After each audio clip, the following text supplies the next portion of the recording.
ঈদ মোবারক। ঈদের বিশেষ তৃতীয় মাত্রা দেখবার জন্য বাংলাদেশ এবং বাংলাদেশের বাইরে যারা এই মুহূর্তে চ্যানেল আই দেখছেন, আপনাদের সকলকে সাদর আমন্ত্রণ এবং পবিত্র ঈদ উল ফিতরের শুভেচ্ছা। দর্শক, আপনারা জানেন যে ঈদের বিশেষ তৃতীয় মাত্রার বৈশিষ্ট্য কি। আমরা প্রায়শই চেষ্টা করি ঈদের বিশেষ তৃতীয় মাত্রাগুলোতে অধিকাংশ সময়ই রাজনীতিবিদদের তাদের পরিবারের সদস্যদের সহ উপস্থাপন করতে।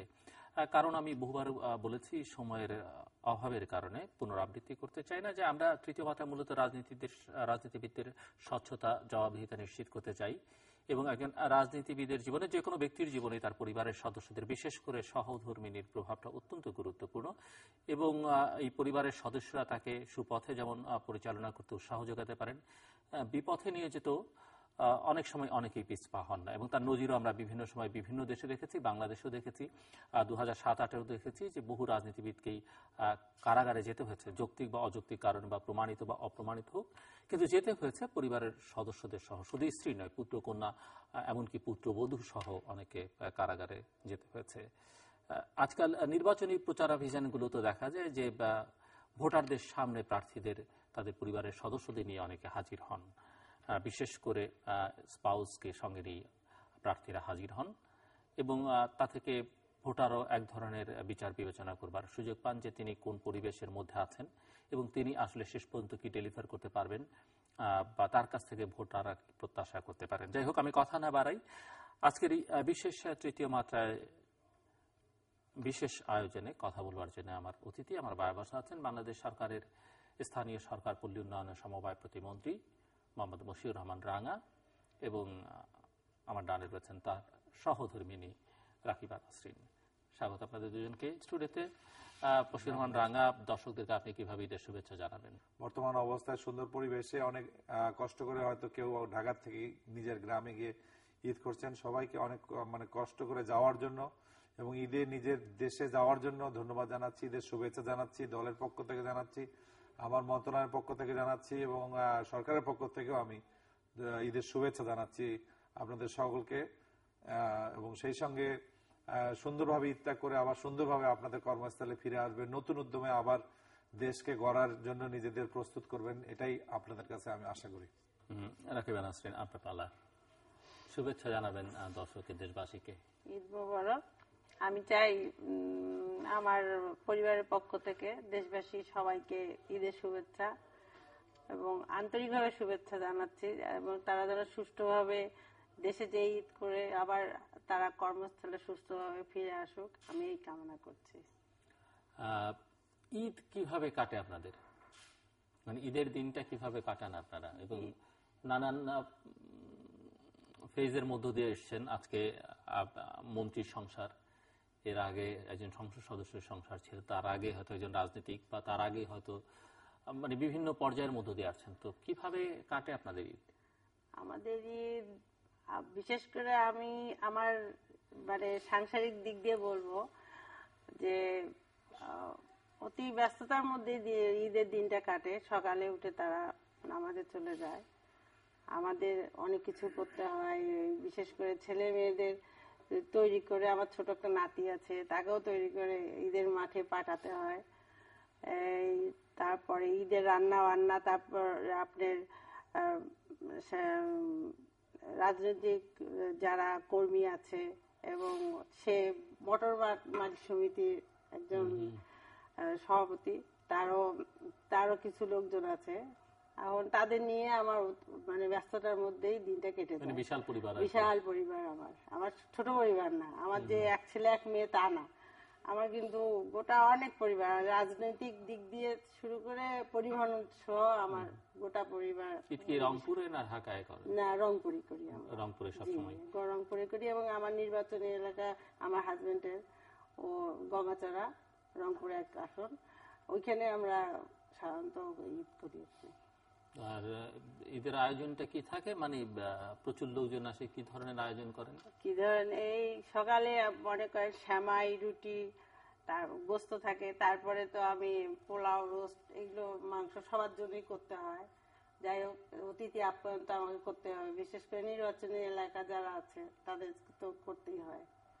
তো আপনার সংসারের কর্তাই মন্ত্রী বাহাদুরের জন্য বিশেষ কোনো আয়োজন থাকে খাওয়া দাওয়ার? উনি বিশেষ কিছু পছন্দ করেন, এরকম কিছু? বিশেষ কিছু পছন্দ উনি মানে পোলাও এই যে মানে রিচ ফুড পছন্দ করেন না, কিন্তু ওই সিম্পল খাওয়া যেমন ভাত মাছ এই ধরনের খাওয়া তার বেশি পছন্দ। ঈদের সময় তাই। জি। আর উনি নিজে ঈদের সময় কোনো রান্না বান্না অনেকে শখ করে করে, অনেকে শখ থাকে, অনেকে পারে, সেরকম কোনো বিশেষ কিছুর মধ্যে উনি কখনো যুক্ত হন? না ভাই, এইটা উনি সময় পান না আসলে। পারেন? বলা যায় সময় পান না। পারেন মানে রান্না আমি বান্না বলি তাহলে আমার বিয়ের পর প্রথম যখন প্রথম শবে বরাত আমি রুটি বানাতে মানে গোল করতে পারতাম না। তা ও আবার শিখিয়ে দিয়েছিল যে টিফিন কারি বাটিটা বসা, ওর মধ্যে বসালে ওটা গোল হয়ে যাবে।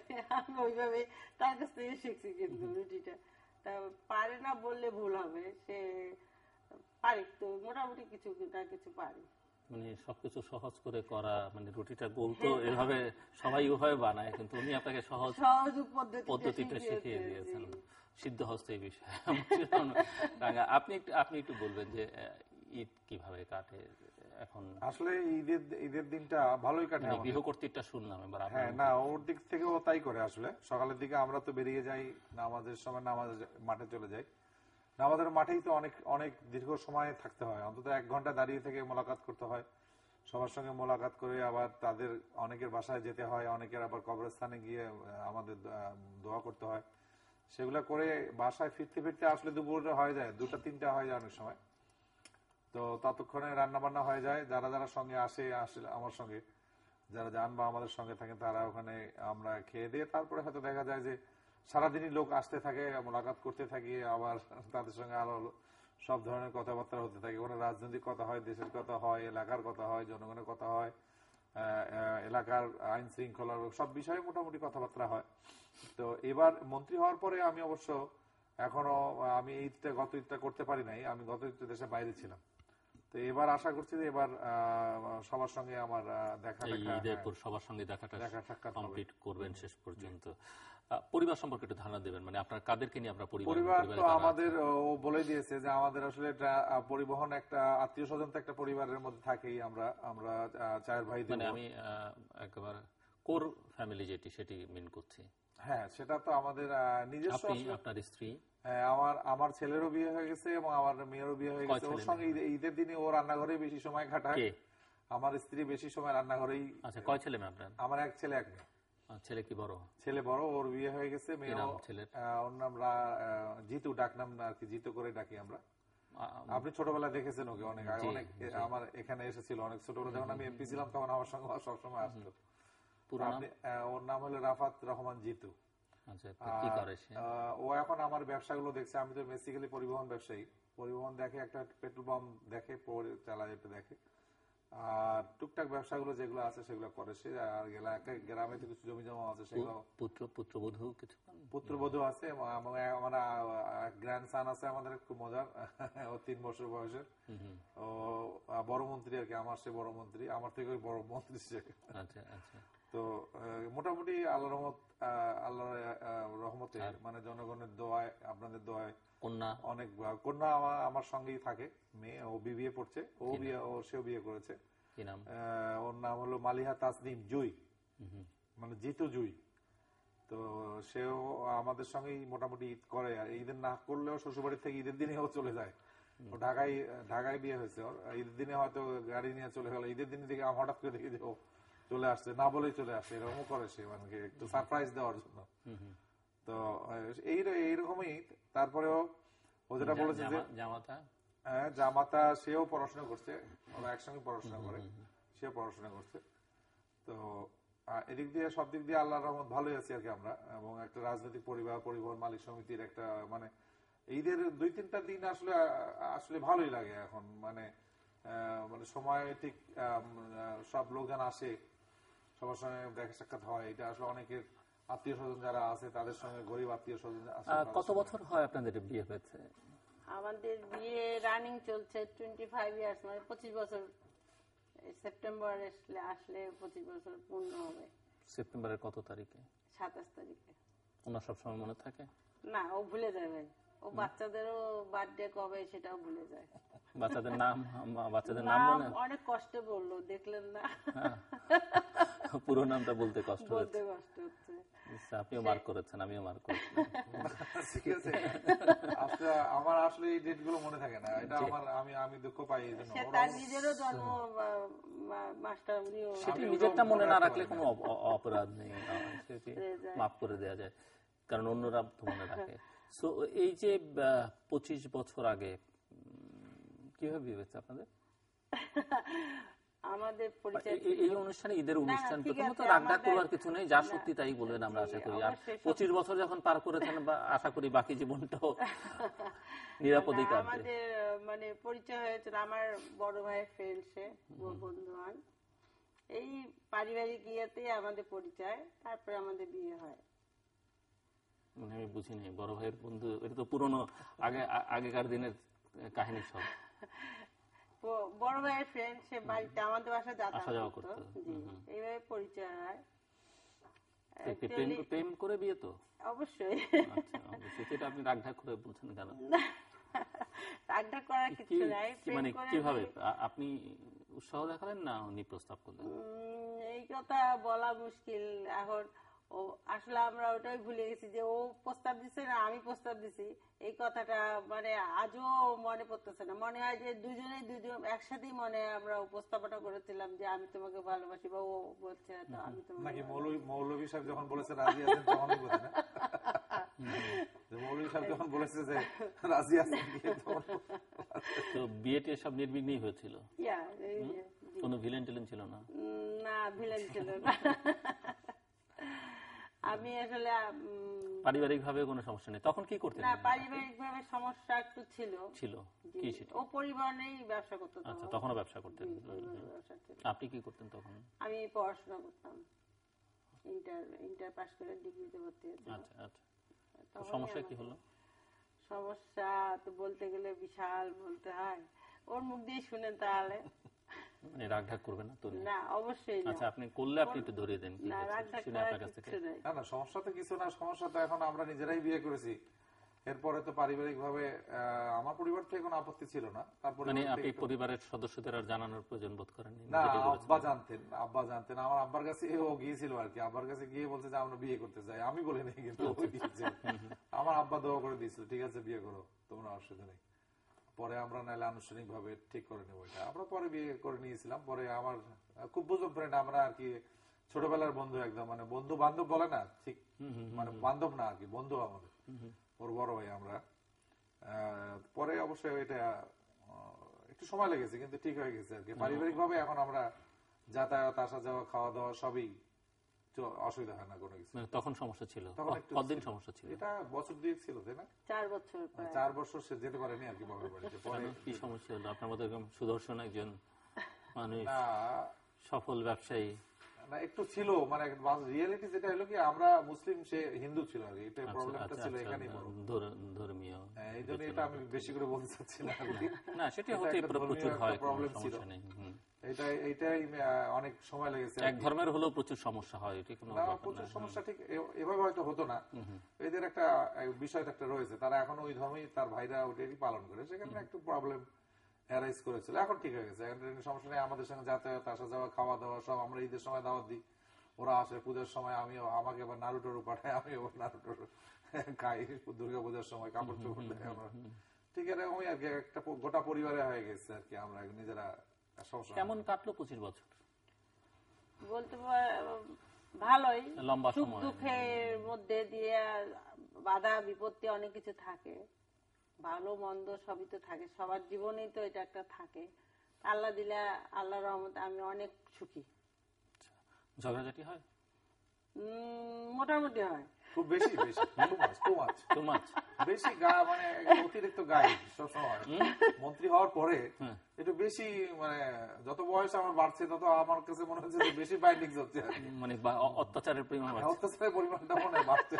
মানে এটা কি এই কারণে যে আপনারা ওই এমনিতে সাধারণভাবে একটা অভিযোগ থাকে, যারা দেশ শাসন করে তারাই তো নিপীড়ন নির্যাতন করে, তো সেরকম নয়, পাল্টাটা সেরকম নয়। মানে আমি আবার আদারওয়াইজ কোথাও এঙ্গেজ হচ্ছে কিনা, বা আদারওয়াইজ কিছু করছি কিনা, বা একটু রাত্রি হয়ে গেলে কোথায় আছে কিছু আবার উলট পালট কিছু খাচ্ছে কিনা, যেটা একটু মন্ত্রী হলে অনেক সময় তো অনেক দেশে অনেক কিছু হয়তো, আমাদের দেশে যেটা হয়তো নিষেধ কিছু আছে ধর্মীয় ভাবে, আমি চেষ্টা করি যে ধর্মীয় ভাবে তাকে বোঝাতে না এরকম কিছু হওয়ার সম্ভাবনা এতদিন যখন হয়নি তখন এখন আর হওয়ার সম্ভাবনা নাই। আপনার চেহারাটা তো বেশ সুন্দর, মানে টেনশনে থাকেন আর কি। তারপরে তো একটা বাইন্ডিংস অনেক সময় মানে একটু বিরক্ত লাগে আর কি। তারপর আমার মনে হয় যে না, এটা একটা ভালোবাসার থেকেই হয়, আসলে বেশি ভালোবাসে সে কারণে হয়তো হইতে পারে। যাতে অন্য অন্য কিছু না করি বা লাইনচ্যুত না হইল বা যে ট্রাকে চলছি সঠিকভাবে, এটা অনুপ্রেরণা পাই সবসময় তার কাছ থেকে। মানে সকালবেলা থেকেই পাই, আমার ব্রাশ থেকে আরম্ভ করে কাপড় চোপড় সবকিছুই সেই রেডি করে দেয়। আমি একদম মানে শাওয়ার থেকে এসেই ওয়াশরুম থেকে এসেই সব রেডি পাই আর কি সবসময়। এটা সারা জীবনে করে আসছে, আজ 25 বছর ধরে সে করে আসছে এটা। এবং আমিও যেখানে যাই দেশের বাইরে, আমি তাকে সঙ্গেই নিয়ে যাই। মানে আমি এখন কি ওষুধ খাই আমি নিজেও বলতে পারি না, ওই ডেট মনে করার মতো। আচ্ছা আচ্ছা, হয়তো আমার হয়তো অ্যালার্জির একটা ওষুধ খেতে হয়, বা আমার একটা জ্বরের ওষুধ খেতে হয়, বা একটা প্রেশার হালকা একটু মাঝে মাঝে আপ ডাউন করে, তো প্রেশার একটু হয়তো প্রেশার ওষুধ খেতে হয়। ডায়াবেটিস এগুলো নাই আমাদের কারোই নেই, এগুলো সমস্যা নেই। ওই ওষুধগুলো আমি টাইমলি খেতে পারি না আর কি। দেশের বাইরে কোনো সময় যদি একলা যাইতো, আবার টেলিফোন করে না দিলে আমার আসলে মনে থাকে না। এগুলো ছোট ছোট জিনিসগুলো আমার একদম মনে থাকে না। মানে কি ওষুধ খাই আমাকে বললে আমি এখন বলতে পারবো না, ও ছাড়া বলতে পারবো না। সেই জন্য মোটামুটি আমার বাইরে, দেশের বাইরে গেলে আমি তাকে সঙ্গে করেই নিয়ে যাই, সে আমার সঙ্গেই থাকে মোটামুটি সব জায়গাতেই। এবং দেশের রংপুরে গেলে যেখানে যাই সেখানেই সঙ্গেই সবসময় থাকে আর কি। বাচ্চারা বড় হয়ে গেছে, বেশি উপকারী। হ্যাঁ, মানে মোটামুটি ভাবে থাকে। এটা অন্য কোনো কারণে না, আমার কারণে আমি নিয়ে যাই, আমার প্রয়োজনে। মানে উনি তো সন্দেহ টন্দেহ করেন বোধহয় না, এখন একলা থাকলে তো একটু করতে পারে। রাতে 12টা আমি কোথায় আছি, হয়তো চ্যানেলে একটা প্রোগ্রাম করছি, সেটা তো জানছে যে না জিল্লুর সাহেব ওখানে গেছে, ভালো নিরাপদ আছে, নিরাপদ আছে। কিন্তু অন্য কিছু জায়গা আছে, আমরা তো পরিবহনের লোক, একটু কিছু কিছু জায়গা তো সমস্যা হয়েছে। হয়তো ওই টার্মিনালে কি হচ্ছে, সে হয়তো উদ্গ্রীব, এত রাত্রে হচ্ছে, আসতেছে না কেন। হয়তো আমার গানম্যানকে বারবারই ফোন করছে, বা আমার ড্রাইভারকে ফোন করছে, কোথায় আছে, কি করতেছে, মানে আর কতক্ষণ লাগবে, মানে কতক্ষণে ফিরবে। আর রাত্রে আমি আসলে বেশি রাত্রে আসলে আর কিছু খাই না। বাট আপনার ওনাকে নিয়ে তেমন কোনো টেনশন কাজ করে না? আমার খুব একটা টেনশন কাজ করে না, কারণ আমি জানি যে না, অন্য কোনো বাইরে আত্মরতা যাওয়ার কোনো ইয়া না। আর এমনিতেই কিরকম ঝগড়াঝাটি হয় আপনাদের এখন আর এগুলা একটু কমে গেছে ঝগড়াঝাটি। বিয়ের প্রথম প্রথম তো সবারই, আপনারও হয়েছে, সবারই যারা আছে সবাই হয় সাধারণত। এটা না হলে আমার ভালো লাগে না। মাঝে মাঝে 2-1 দিন একটু হলে ভালোই হয়, আবার পরে দেখা যায় যে আবার নতুন করে আবার নতুন উদ্যমে আবার জীবন শুরু হয়। কাজে সবকিছুই ঝগড়াঝাটি এটা তো থাকেই আর কি। তো মেজর কিছু এখন মতো সেরকম কোন বড় ধরনের কোন সমস্যা সৃষ্টি হয়নি আর কি। তো আপনি ওনাকে পছন্দ করলেন কেন? পছন্দ করলাম কেন বলা মুশকিল, তবে হয়তো মানে যাতায়াত করতে তো মন থেকে হয়তো এসে গেছে, মনের টানটা বেশি হয়ে গেছে। আর আপনার ভয় করে কেন ওনাকে? মানে ভয় বলতে না, ভয় দেশের পরিস্থিতি যা, আচ্ছা, যতক্ষণ বাসায় না ফিরে ততক্ষণ একটা টেনশন তো কাজ করে। আর পা পিছলাতে তো সময় লাগে না, বিচ্যুতি হতে, এই কারণে তো একটু টাইট দিতেই হবে। চেহারা যেহেতু নায়কোচিত আছে, তবে আল্লাহর রহমতে আমি নিশ্চিন্ত। মানে এখন পর্যন্ত ধাক্কা টাক্কা আমাদের একটা গ্র্যান্ড সান আছে, সুতরাং আর তো ভয় করার কারণ নেই। জীবনে মানুষ তো, আমি তো ওকে সবসময় বলি যে ভুল জীবনে মানুষের আমারও একবারই হয়েছে না, আছে না, যে বলে না বয়স বাড়লে আস্তে আস্তে ভীমরতিতে অনেকের ধরনের, তো আপনার আমার আশেপাশে অনেক লোকের আছে, জাতীয়ভাবে পরিচিত লোকজন আছে, নাম না হয় নাই বলি। জি, ওই ছোয়ালে বাতাসটা ওদিকে যদি যায় তাহলে তো সমস্যা। আমরা ঈদের অনুষ্ঠান তো একটু খোলামেলাই আলোচনা করছি, দর্শকরা এখানে দর্শকরা একটু আনন্দ দেওয়ার জন্য। এমনিতে ওনার সবচাইতে ভালো গুণ কি, যেটি আপনাকে সবচেয়ে বেশি আকৃষ্ট করে এবং যেটি আপনাকে সবচাইতে বেশি পীড়া দেয় বা বিরক্ত করে, সেরকম দোষটি কি ওনার মধ্যে? সবচেয়ে ভালো গুণ, আমি আপনাকে ইনশিওর করছি যে আপনি এখান থেকে গিয়ে কোনো বিপদে পড়বেন না, সমস্যা হবে না। এটি না, ওর সবচেয়ে ভালো গুণ হলো যে কেউ কোনো সমস্যার মধ্যে পড়লে এত সুন্দরভাবে মিউচুয়ালটা করে দেয় না, মানে সবাই অবাক হয় যে কিভাবে সম্ভব, মানে যেটা অসম্ভব জিনিস। সেই রিসেন্টলি একটা ঘটনা, সিলেটে আমরা সার্কিট হাউসে উঠেছিলাম, তো ওইখানে ওই জাতীয় পার্টির সবাই এসেছে, নেতাকর্মী, ওর সাথে বসে বেশ সুন্দর কথা টথা বলে সে উপরে চলে গেল দোতলায়, পর মুহূর্তে নিচে গন্ডগোল হয়ে উঠতে বল। পরে দেখি যে দুই মানে জাতীয় পার্টির দুই ইয়ার মধ্যে মারামারি, পরে সে নেমে গেল মানে মানে একটা যে মানুষের যে কিছু একটা হতে পারে সেটা ইয়ে করে না, নেমে যে পরে তো সবাইকে ইয়ে করে বললো তোমাদের সবার জায়গা জায়গা চলে যাও। তা আমাদের এখানে দাওয়াত ছিল, আমরা সেখানে গেছি। তা ও বললো যে আমি যতক্ষণ যে ভদ্রলোকটা মারা হয়েছে সে ভদ্রলোক আমাদের জাতীয় পার্টি প্রায় 82 থেকে করেন বোধহয়, বয়স্ক লোক। বলছে যে উনি যতক্ষণ এসে আমরা এক টেবিলে বসে ভাত না খাবো আমি এই বাড়িতে ভাত খাবো না। আমরা বসেই থাকলাম ভাই প্রায় 2:30টা পর্যন্ত। তারপরে সে ভদ্রলোক আসলেন, সবাইকে মীমাংসা করে দিলে সুন্দরভাবে সুষ্ঠুভাবে মীমাংসা করে দিয়ে তারপর সবাই এক টেবিলে বসে। আপনাকে খুব আকৃষ্ট করে ওনার এই গুণটি। আর পীড়াদায় বিরক্ত করে? পীড়াদায় বিরক্ত করে যে মাঝে মাঝে দোষ কি সবচেয়ে বড় সোজা যেটি আপনি এই 25 বছরে সবচেয়ে বেশি ঝগড়া করেছেন? দোষ ওই যে আমার সামনে আমার ছেলে মেয়েকে বকলে আমার খুব কষ্ট লাগে। আচ্ছা, আপনি বকা দেন না ছেলে মেয়েদের? না বকি, কিন্তু ওইভাবে বকি দেয় ভাই।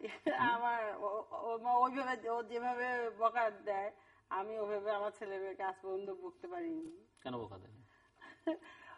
ও হয়তো হয়তো বাহির থেকে আসে, হয়তো মানসিক কোনো টেনশন থাকতেও পারে বাইরের কোনো, ওই সময় হয়তো দেখতেছে ছেলে মেয়েরা হই হুল্লোড় করতেছে, ঝগড়া, ওই সময় আপনাকে বকা টকা দেয়? হ্যাঁ, ওদের কারণে কিন্তু আমাকেও মাঝে মাঝে বকা দেয়। তোমার কারণে ছেলে মেয়ে নষ্ট হয়ে গেল। হাজবেন্ড হিসেবে কেমন? আমি সুখী। সে আমার হাজবেন্ড হিসেবে আমার কাছে আল্লাহ রহমত, আল্লাহ যে উনার মতো একটা হাজবেন্ড আমাকে দিয়েছেন। আর বাবা হিসেবে? বাবা হিসেবে সে খুবই ভালো, কারণ তার ছেলে মেয়েদের সাথে এত বন্ধুত্বপূর্ণ চিন্তা করে পাবেন না যে এখনো সে ছেলে মেয়েকে কোলে নিয়ে বসে থাকে। ছেলে যদি বিছানায় শুয়ে থাকে ওই ছেলের পাশে যায় ছেলেকে জড়ায় ধরে শুয়ে থাকবে, নাতিকে নিয়ে খেলবে। ছেলেমেয়েরা দূরে থাকে না, বকা টকা দেয় যে এই জন্য? একটু বাইরে গেলে লেট হলে বকবে। এখন তো দেশে ওরা দূরে থাকে, মানে ওরা সরে সরে থাকে না বাবার কাছ থেকে? না না সেরকম না, সরে থাকে না। ওরাও বন্ধুত্ব, ওরা ওর বাবাকে বুঝে যে হ্যাঁ বাবা আমাদের অনেক। নাতির সঙ্গে সম্পর্ক খুবই খুবই চমৎকার। সে আবার বলে ভালোবাসা নাকি চেঞ্জ হয়, সে তার দাদাকে বলেছে সেদিন। 3 বছরের বাচ্চা বলেছে ভালোবাসা মানে কি মাঝে মাঝে আমাকে ভালোবাসে, আমি মাঝে মাঝে বলি দাদা তুমি কাকে বেশি ভালোবাসো, তো মাঝে মাঝে আমাকে বলেন। সেদিন গাড়িতে বলছে দাদা মাঝে মাঝে কিন্তু একটু ভালোবাসা পরিবর্তন হয়। আচ্ছা, মাঝে মাঝে আমার দিদাকে ভালোবাসি, আমি এখন দিদাকে ভালোবাসি। আচ্ছা, আর জামাতা পুত্রবধূর সঙ্গে সম্পর্ক? আমার পুত্রবধূ আমার মেয়ের মতোই, তার সাথে আজ পর্যন্ত মনে হয় না যে একটা কটু কথা হয়েছে।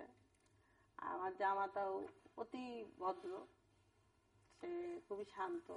এবার আপনি সাহসের সঙ্গে ওনার সম্পর্কে একটু বলুন।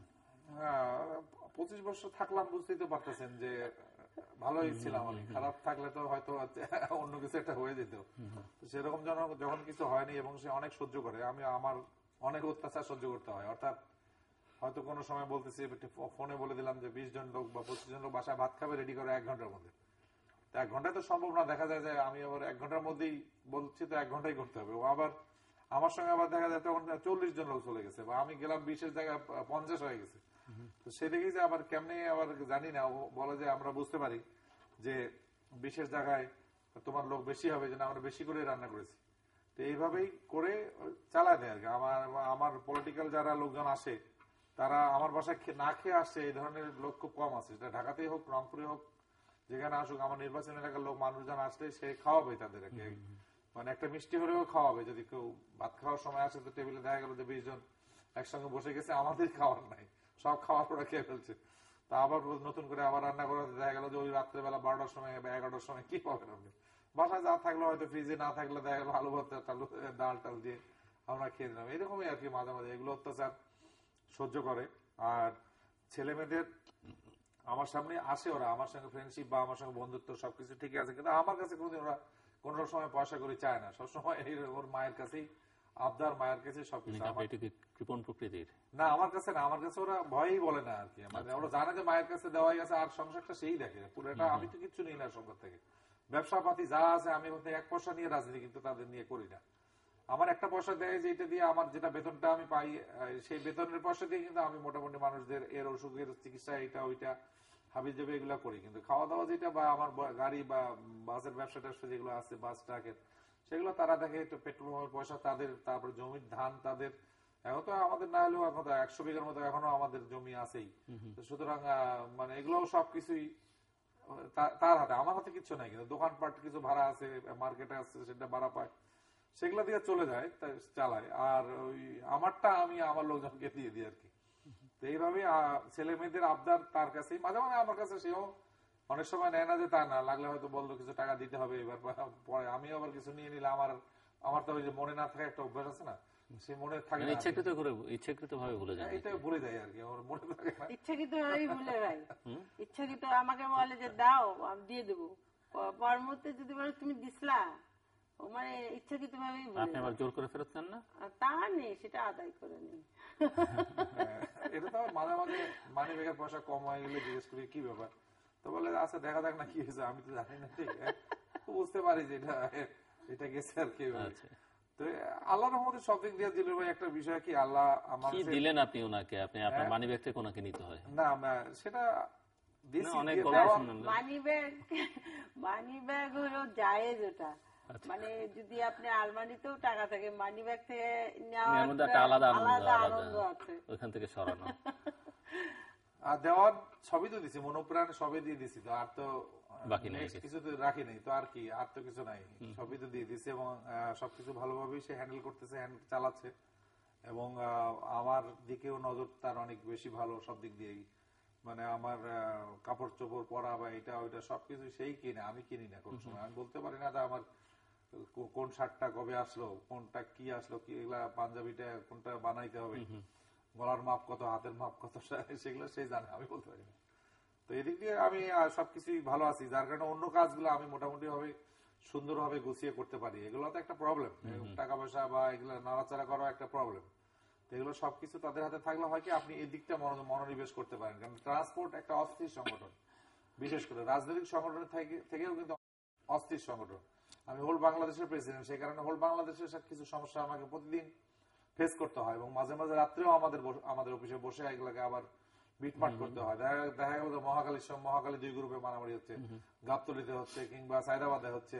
এগুলো আগে ঢাকায় ছিলাম না আমি, আমার মহাসচিব সাহেব করতেন, এখন আমরা মহাসচিব সাহেব বসে দুইজনে মিলে করতে হয়। তো এই এনার্জি গুলো তো আমাদের প্রয়োজন, এই এনার্জি গুলো আবার সে এগুলো সবসময় মনিটর করে, যে ওইটা আজকে মিটিং আছে, অমুক জায়গায় আছে, অমুক জায়গায় আছে, এটা ডায়েরিও দেখে, সকালবেলা উঠি কোথায় কোথায় প্রোগ্রাম আছে, সেইভাবে সে আমাকে সবকিছু রেডি করে একটা ব্যাগের মধ্যে দিয়ে দেয়, যে তোমার ভাই আজকে সারাদিন আসবে না, আমার সঙ্গে যে ছেলেটা থাকে ওকে বলে দেয় এই ওষুধটা এখন খাওয়াবা, এই ওষুধটা তখন দিবা, এগুলো এইভাবে আর কি। মধ্যা কথা, I am not unhappy, I am happy, এবং অনেক করে, অনেক কষ্ট করে। বাংলাদেশের পলিটিক্সে যদি ব্যক্তিগত সাফল্য হিসেবে ধরা হয়, মন্ত্রী হয় তো সবচেয়ে বড় সাফল্য, মন্ত্রী হয়েছেন, এমপি হয়েছেন, এর আগেও সব দিক থেকে সফল। কিন্তু রাজনীতিবিদদের সম্পর্কে ভালোর পাশাপাশি বেশ খারাপ কথাবার্তাও প্রচলিত আছে, আপনি জানেন, এবং সেগুলো আপনার কেমন লাগে? এবং দ্বিতীয়ত হচ্ছে ওনার মূল আরেকটি যে প্রফেশন পলিটিক্সের বাইরে, এই যে পরিবহন, এই সেক্টরটি উনি নিজে উল্লেখ করলেন, এটি মোটামুটি ভাবে খুব জটিল কমপ্লেক্স একটা জায়গা, এবং এখানে নোংরামিটাও অনেক বেশি। তো এই দুটো সেক্টরের সঙ্গে যুক্ত একজন মানুষ, আপনাকে মানসিক যন্ত্রণা কতখানি দেয়? অনেক, কারণ এবং বাইরের থেকে নানা রকমের কথাবার্তা, নানা রকমের লেখালেখি পত্র পত্রিকায়, টেলিভিশনে, অনেক সময় তো নেতিবাচক অনেক কিছু আসে। আমি বলবো যে আসে, মানে অস্থিরতার মধ্যে থাকতে হয় ওইসব, যখন পেপার পত্রিকায় পড়ি যে পরিবহন। উনি জেল খেটেছেন? না, আল্লাহর রহমতে এই পর্যন্ত, বিশেষ রহমত যে আপনাকে ওই গল্প আপনার কাছে। পালিয়ে থেকেছেন? পালিয়ে থেকেছেন না, না, 1/11 এর সময় আমরা ঢাকায় ছিলাম, নেমেই ছিলাম আমরা 2 বছর। আত্মগোপন করে সে থাকেনি। সো ওই কাহিনী আপনার কাছ না, থেকে ইনশাআল্লাহ আল্লাহর রহমতে ওইসব সো বাট ওই যে বাকি যেগুলো বললাম যে এই যে পেপার পত্রিকায় যেসব আসে ওইসব লিখে তখন মানে খারাপও লাগে যে মানে বাজে কথা মিথ্যা কথাগুলো কেন লেখে। সত্যটা শুনুক, যাচাই করে দেখুক, তারপরে পেপার পত্রিকায় লিখুক। কিন্তু যখন এইসব পড়ি নিজেরও খারাপ লাগে, আর ওকেও বলি যে একটু তুমিও সাবধানে চলাফেরা করো, কারণ এইসব মানে উদ্ভট সব কথাবার্তা, মানে রাজনীতিও করে, এদিকে পরিবহন সেক্টর ভাই অনেক ডিফিকাল্ট। রাজনীতির চেয়ে আমার মনে হয় পরিবহন সেক্টর অনেক ডিফিকাল্ট। ওই এখন তো ছেলেও সেদিকে ঢুকে পড়েছে। হ্যাঁ, ছেলে আবার রাজনীতি পছন্দ করে না, পরিবহনের মধ্যে আছে। তো ছেলে আল্লাহর রহমতে ছেলের এখনো কোনো মানে ও যেমন একটা পোস্টে আছে পরিবহনে, আমার ছেলে এখনো ইনভলভ হয়নি সেভাবে। এমনি গাড়ি দেখে, দেখাশোনা করে, তেল পাম্প আছে দেখে।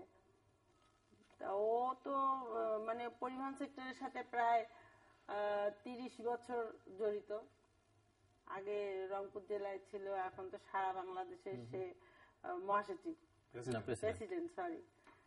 তা এই ঢাকায় মানে 1 বছর যে মন্ত্রী হয়েছে, আমি ঢাকায় আমরা আছি 1 বছর।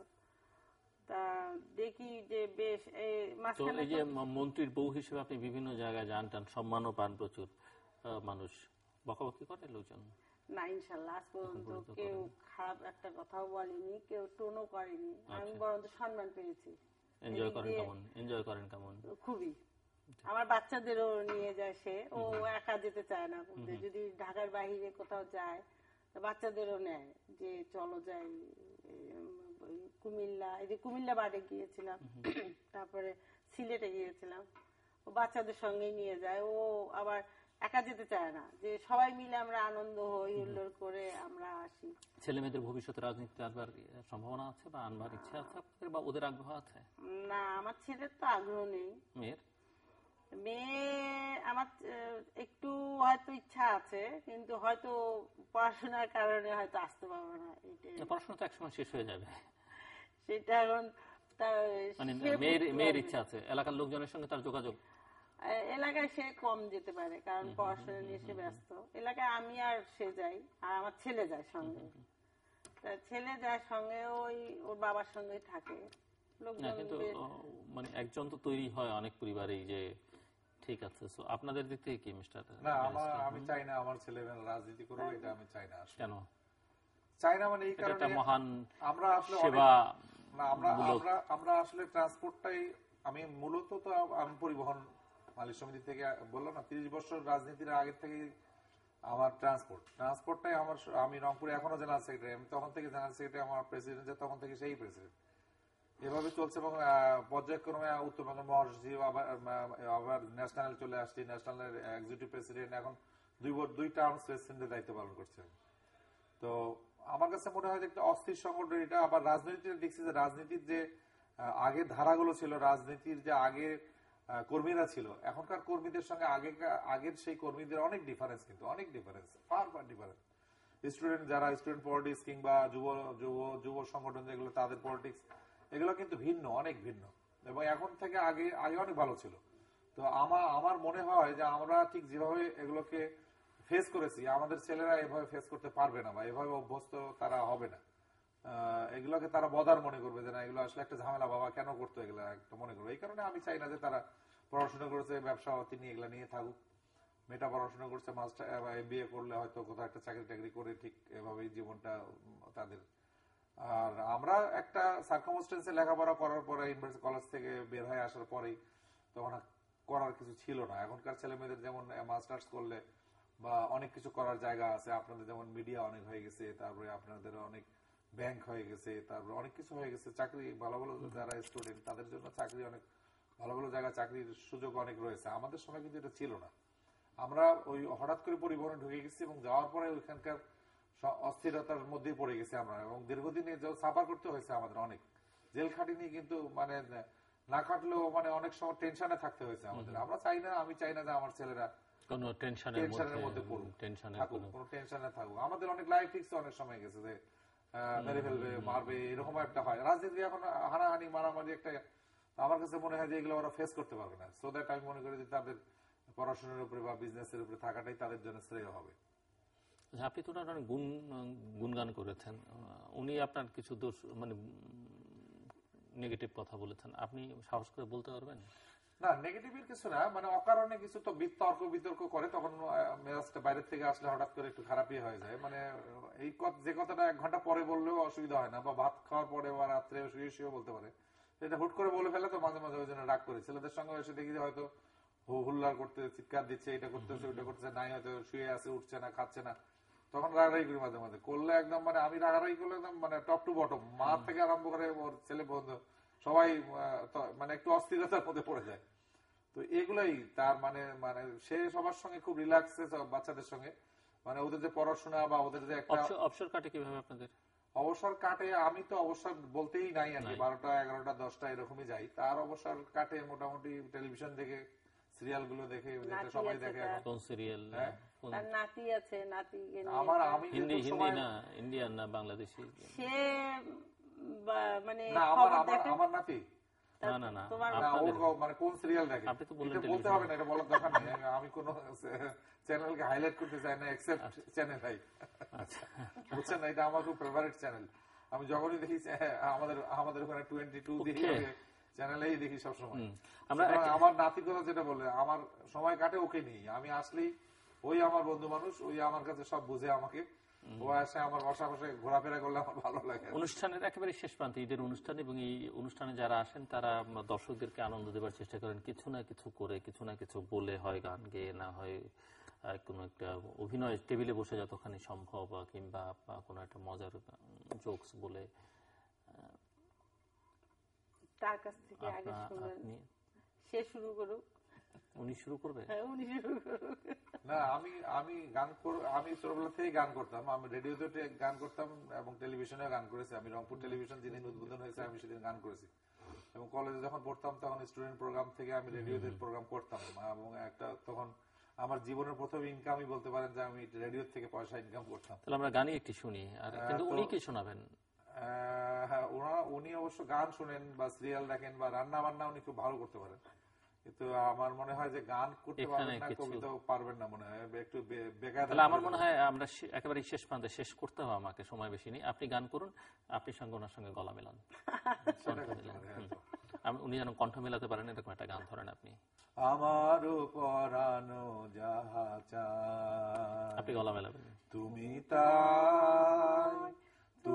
তাই গো, আমারও পরানো যাহা চায়, তোমা ছাড়া আর এই জগতে আর কেহ নাই, কিছু নাই গো, আমারও পরানো যাহা চায়, তুমি সুখ যদি নাহি পাও যাও, সুখের সন্ধানে যাও, তুমি সুখ যদি নাহি পাও যাও, সুখের সন্ধানে যাও, আমি তোমারে পেয়েছি হৃদয় মাঝে,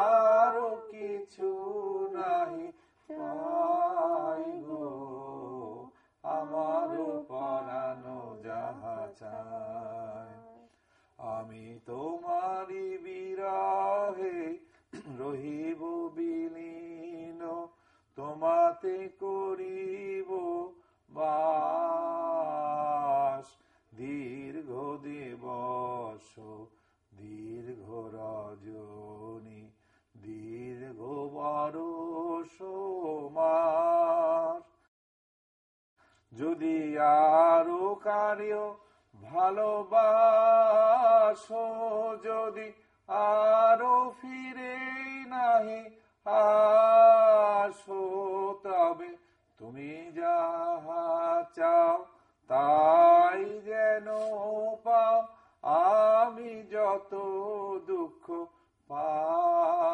তাই গো আমারও পরানো যাহা চায়, তুমি তাই গো আমারও পরানো যাহা চমৎকার। আপনি হ্যাপি তো? সুখী। মানে পরাণ যা চায় আপনি তাই। অনেক অনেক ধন্যবাদ রাকিবা নাসরিন এবং মোহাম্মদ মশিউর রহমান রাঙা। জি, অনেক অনেক অনেক অনেক ধন্যবাদ। জি, দর্শক, কথা বলছিলেন স্থানীয় সরকার পল্লী উন্নয়ন ও সমবায় প্রতিমন্ত্রী মোহাম্মদ মশিউর রহমান রাঙার এবং তার সহধর্মিণী রাকিবা নাসরিন। অনেক চমৎকার 25 বছরের জীবনের গল্প আমরা শুনলাম। এর মধ্যে আনন্দ আছে, বেদনা আছে, ভালোবাসা আছে, মানবাভিমানের পালা আছে, সবই আছে। কিন্তু যেভাবে তারা উপস্থাপন করেছেন, শেষ মুহূর্তে গান জানেন না বলেও স্বামীর সঙ্গে যেভাবে কণ্ঠ মেলালেন মশিউর রহমান রাঙার স্ত্রী, তাতে বোঝা যায় যে তাদের সম্পর্কের বন্ধনটা বেশ অটুট এবং আস্থার জায়গাটা বেশ প্রবল। এবং আমরা চাইবো এভাবে শুধু কণ্ঠ মিলিয়ে এবং যেভাবে তারা 25 বছর পথ চলেছেন, তাদের এই পথ চলা আরও দীর্ঘ থেকে দীর্ঘতর হোক, আরও সুখময় ঘটুক তাদের জীবন, এই প্রত্যাশা ব্যক্ত করে আজকের মতো তৃতীয় মাত্রা এখানেই শেষ করছি। দর্শক, আমাদের সঙ্গে থাকবার জন্য আপনাদের অসংখ্য ধন্যবাদ। আপনাদের সবার জন্য অনেক অনেক প্রীতি, শুভেচ্ছা, ভালোবাসা এবং ঈদ উল ফিতরের শুভেচ্ছা।